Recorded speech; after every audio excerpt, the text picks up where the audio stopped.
முளைக்கட்டிய கொண்டக்கடலை வச்சு சூப்பரான ரெசிபி தான் பார்க்க போகிறோம். இதுக்கு வந்து அரை முடி தேங்காய், 1 டீஸ்பூன் போல் சோம்பு, 1 டீஸ்பூன் கசகசா, கொஞ்சமாக தண்ணி ஊற்றி நல்லா ஃபைன் பேஸ்ட்டாக அரைச்சிக்கோங்க. அடுத்தது குக்கரில் எண்ணெய் ஊற்றி பட்டை வகைகள் எல்லாமே சேர்த்ததுக்கப்புறம் 3 பெரிய வெங்காயம், 2 தக்காளி போட்டுக்கோங்க. எல்லாமே நல்லா பச்சை வாசனை போக வதங்கணும். வெங்காயம் தக்காளி நல்லா வதங்கினா தான் டேஸ்ட் சூப்பராக இருக்கும். இப்போ 1 டேபிள் ஸ்பூன் போல் பூண்டு போட்டு நல்லா மிக்ஸ் பண்ணி விட்டுக்காங்க. எல்லாமே பச்சை வாசனை போக வதங்கி நல்லா இந்த அளவுக்கு வதங்கினதுக்கப்புறம் 1 டேபிள் ஸ்பூன் மல்லித்தூள், 1 டீஸ்பூன் மிளகாய்த்தூள், மஞ்சத்தூள், அது கூடவே 1 டேபிள் ஸ்பூன் போல் உப்பு போட்டுக்கோங்க.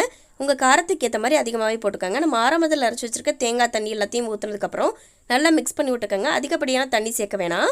நல்லா திக்காக தான் டேஸ்ட்டு சூப்பராக இருக்கும். இப்போ கொண்டக்கடலை எல்லாத்தையுமே போட்டதுக்கப்புறம் ஒரு தடவை மிக்ஸ் பண்ணி விட்டு கொஞ்சமாக கரம் மசாலா போட்டு நல்லா ஒரு தடவை மிக்ஸ் பண்ணி விட்டு 2 விசில் போல் விட்டு எடுத்தோம் அப்படின்னா சூப்பரான ஆட்டுக்கால் பாயா விட தூக்கு அடிக்கக்கூடிய டேஸ்ட்டில் சூப்பரான கொண்டக்கடலை பாயா ரெடி ஆயிடுச்சு. இது கூடவே சூப்பரான இந்த இடியாப்பம் வச்சு சாப்பிட்டு பாருங்கள். ரொம்பவே டேஸ்ட்டாக இருக்கும். நீங்களும் வீட்டில் ட்ரை பண்ணி பாருங்கள்.